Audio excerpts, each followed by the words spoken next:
Good evening. My name is Salena-Hawkins, and I'm here with my wife, Zola Salena-Hawkins. And once again, we're giving you a little show that we call Moments in Time. Moments in Time is purely commercial. No commercials come into it, but we're making a commercial to make an effort to sell some of the books I've written. I have 38 published books now, and we decided this would be a nice avenue to take to acquaint people with my works if they are already not acquainted. Mm-hmm. And what we're doing is reading excerpt from a book that was written in 2014 called Black, White, and Brown on the Blue Line. Mm-hmm. Black, White, and Brown on the Blue Line. Mm-hmm. The Blue Line in Long Beach. One moment, please. Yes, please. Okay. I see you have your capoeira cup. I do. I have my capoeira cup. And I have my Tai Chi cup. Okay. And so we suggest you get you a libation in your favorite cup and join us. If you liked our show, please hit the like button and please subscribe. Okay, great. Okay. I won't go to where the cowboy goes to. This is not a cup of coffee. Yes, I have a cup of juice here. I have hot juice myself. Hot juice, okay. Following my acupuncturist, don't drink anything cold. That's a good thing. Anyway, we decided to do it the simplest way possible, which is to just simply talk a little bit about the story and then have me read one, or have, on this particular occasion, I'm going to read three short, I'm calling them vignettes. These are events that took place. The Blue Line was established in 2019. Oh, I'm sorry, 1990. Yeah, 1990. 1990, wow. Yes. And it connects downtown Long Beach with downtown Los Angeles. Right. And now it's been revised. This name is the A Train. That's right. But we're talking about it as the Blue Line. As the Blue Line. The original name. The original name. Mm-hmm. As we started, let me put it this way. This is one of my favorite books. It is one of mine. Oh, and it could be one of yours. If you go to Amazon and ask for Black, White, and Brown on the Blue Line, or just look under Salena-Hawkins books, or you can even go to your favorite bookstore and get the book, and you can read along with us. Oh, that's a good commercial. I have to read it. The vignettes, I'm calling them, come from riding the train and picking up on the vibes of what was happening on the train. Initially, the train was operated on the honor method, and some people were determined to just take advantage of that. And the honor method meant what? Well, you just assume that you got a ticket. That you purchased actually. Right. Paid money for a ticket. You paid money for a ticket, but a lot of people just simply didn't pay for the ticket. They just got on the train, and since the police presence, both undercover and uniform, was so heavy, not very many people got away with very much of anything. Right. So that tamped down things right away. Mm-hmm. But there were still instances where you had interactions between people that were not so nice, not so wholesome. There were also many times when people had really good times with each other. They met. I was thinking about an older couple, a white guy and a black woman, I believe. They both had gray hair, so maybe they were in their 50s. Mm-hmm. And he said something to her while they were riding the seat right in front of me. Mm-hmm. He said, "Look at that, look at that." Mm-hmm. You know, he was showing her something, and she looked over. I don't know what they saw, but I was struck by the fact that suddenly this lady who was sitting next to him had become his neighbor, a fellow sightseer. Right, familiar strangers. Familiar strangers. Mm-hmm. Okay, I got that story in here. Just one of many stories. Mm-hmm. We'd like to begin reading the first story, the first vignette. I'm going to call it that. Okay, and it is on page... Oh, just in case somebody has a book? Yes, in case you have a book. It's on page 12. 12 or 10? I'm sorry, page 10. Page I didn't 10. have my glasses on. Ah. The 10 looked like 12. Okay. First, a little Libation. libation. Mm-hmm. I'm drinking acai. You know the juice? I do. I'm drinking. A berry from the Amazons. I'm drinking a cherry drink with warm with a lot of hot water from Trader Joe's. Hey, good for you. Mm-hmm. The title of the piece is "We Ain't All Mexicans, Brother." Mm-hmm. We ain't all Mexicans, brother. Mm-hmm. The chocolate brown face was as flexible as a dramatist's pen, but it only reflected distress. The distress was caused by the sounds that rippled all around him. He glanced at the profile of the beige-skinned woman sitting beside him, who was talking to her girlfriend across the aisle, and frowned. And the frown deepened as the conversations, mostly in Spanish, bobbed and weaved around his ears. Clearly, this 50-year-old African-American man with the salt and pepper mustache and hair was annoyed. He glanced with relief as the woman sitting beside him stood to exit the train.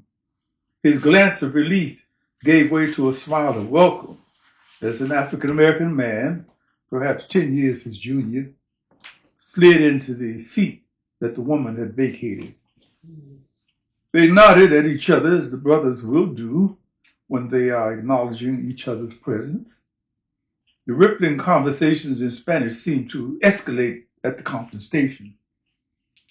The older man began to do a solo voice grumble, tacitly assuming that the man sitting next to him was an ally, or at least neutral.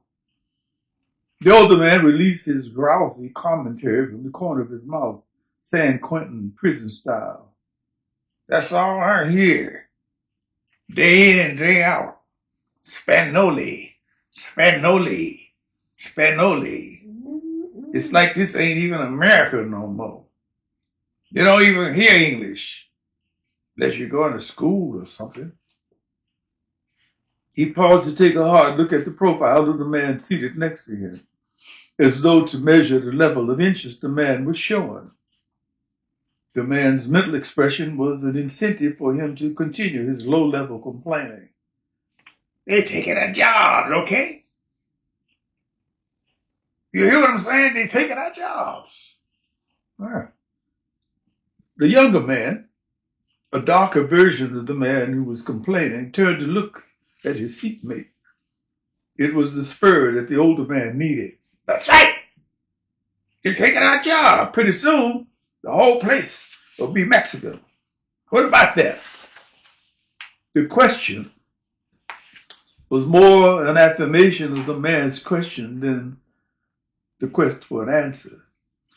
Well, my friend, I don't know about that. And then they ain't taking our jobs, is on welfare, bleeding us, the American taxpayer, to death. I don't think. Too many babies. Hell, just look around you. Looks like most of these Mexican women is having 3 babies a year. The older man overpowered the younger man's attempt to speak. Too many babies. You hear what I'm saying? Too many babies. Pretty soon the whole state ain't gonna be nothing but Mexicans. Look, my friend, I don't agree with what you are saying. The complainer stared at his seatmate. Sounds like he got a little bit of accent yourself. Where you from? Havana. Mm-hmm. Havana, what's that? Cuba. The man answered with a big smile. The complainer turned to stare out at the cityscape flickering by and muttered, Damn, you one of them too. Mm-hmm. We ain't all Mexican, brother. The man replied in his slightly accented English. And that is the case. A little story I think can hit a lot of notes, and which is what that one is designed to do. Right. Mm-hmm. The gangbanger and the fool. The gangbanger and the fool. I'm calling this a little detour, Mm-hmm. but once again, I think the point is being made about not being able to take people at face value and to assume that they are what they seem to be. I know it was sometimes a little distressing because in the evening when I would take the train home from downtown to home, a lot of times they were releasing prisoners from the downtown jail. Oh, really? And they would get on the train and talk about how you might as well commit a crime because they can't keep you long. Little things that made you feel a little unsafe. Yeah, I forgot about that. The gangbanger and the fool. Okay. The gangbanger and the fool. There's a little bit of, I want to say, salacious language in this, but I'll try to keep it to a minimum. And, well, I'm going to list this as it's not for children, it's an adult piece. It's an adult piece. Mm-hmm. He stomped onto the train eating, curling his right forefinger into a can of crab meat. That's a no-no, punishable by a $250 fine. He was cussing some imaginary figure in his life. He may have been high from something or other, or maybe not. Bless you. Thank you. I appreciate it. He was all of the negative stuff. That's what the vibes radiating from his hard shell told us. We tightened our emotional seatbelts. We were going to be forced to go to a few stations with a nasty one.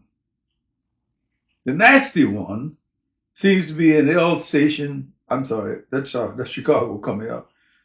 The nasty one seemed to be an LA phenomenon. It may have something to do with the distances and the vibes that the neighborhoods cast off on the vehicles rolling through. It could get downright messy on the Western Avenue bus going south or the Wilshire bus going east or west. The nasty one, infrequently too, is not as often experienced on the BlueLine. The Metro cops sift out most of the rough riders, but occasionally a nasty one will skip through. Slip through, yes, definitely. Yeah, skip through. Mm-hmm. Medium tall, brown skin, about 30-ish, needing a shave and a bath. There was nothing about him that was intimidating other than the grating sound of his voice. Mm-hmm. Collectively, the few whites reddened, stared harder at their newspapers, books, and gave every sign of praying that the police would pop into the train at the next station. The brown people ignored him. Just another negro local. The black people were trying to wish him away. The wish was like a stiff breeze blowing through the train. No one wanted to tell him to shut up and sit down. No one cared enough about him to say anything to him. And it fed him jolts of insecurity. Oh, what did I say? I said, that's what I said. A clever, attention-seeking fool. He turned his rhetoric down in a whisper as the train paused to admit new passengers and discharged old ones, doing a quick scan to determine if they were undercover cops on the scene. He wasn't out of his mind. He was just simply a fool. Satisfied that he wasn't being spied on, he revved himself back up as soon as the doors closed and the train eased on down the track. Yeah, and mama too. Yeah, that's what I said. Hey, man, why don't you stop using all that bad language and shit around these women and children and go sit your ass down somewhere? The voice was coming from the seat in front of me. It was a silky voice, but strong and definite. The nasty one paused in his parade through the aisle, blinking in surprise. We were all surprised. The surprise stemmed from the source of the voice. A young brother, his pants as low on his butt as they could possibly be without dropping to his knees, was the speaker. What? What you talking to me? Who you talking to me? The young man, muffled in his Mount Everest gangster rap jacket, twisted his eyes to make a peripheral glare. Seated behind him, I took note of the malevolence of his wall-eyed threat. He didn't move his head as he answered. Yeah, I'm talking to you. I said, why don't you sit your ass down somewhere? Two young black women, red-nailed and stylishly coiffed, their waistlines and belly buttons fashionably bared, stared at the young man with the silky voice. The nasty one immediately sat on the first seat he could find, the elderly handicapped seat right beside the door, blustering in a softer tone. Well, who do you think you are? Are you going to tell me what to do? The young man rose halfway from his seat and made a waistband adjustment. It was impossible for my angle to see what he was adjusting. I just said, you ought to stop using all that foul language and shit. That's what I said. You want to make something out of that? Incredibly, a clear field between the two people developed, opened up like something had cleaved it. It was get down time. And the nasty one instantly reverted to being a fool. The clown who didn't really mean anybody any harm. Oh, hold on now, young brother. Looks like you want to take this seriously. I mean, come on now. Yeah. Ain't no sense in taking this seriously. You know what I mean? No. I know you're gangbanging and all, but you don't have to take it out on me. The fool, formerly a nasty one, pushed his voice into the begging tone by elevating his tones to a higher level. The fear that drove him to cop a plea was almost comical. It showed in his rapidly blinking eyes. All I'm saying to you is this. Shut up. Hey, you got it, my brother. Yeah. Whatever you say. The train slid into the Florence station without another word being spoken by anyone. Oh. That's good. So when I post this, I'm going to mark it for adults. For adults, yeah. For adults only. So that alleviates any worry of foul language. That sure. You know what? The thing about the language thing, I clearly understand that people wouldn't want to send their kids to fifth grade and have them read Henry Miller or some erotic novel. Yeah, well, they're not of that age and mindset. Yeah. But language they're hearing all the time. All the time. I mean, I've heard some two teenagers talk on the bus going. I know sometimes I want to put my fingers in my ears. Over my ears. I'm like, don't need to know what you and your boyfriend been doing lately. Oh, have you heard that one? I've heard that one. Yeah. Okay, we're at something called Familiar Strangers. I did a short film with a friend of mine named Craig Ali a few years back.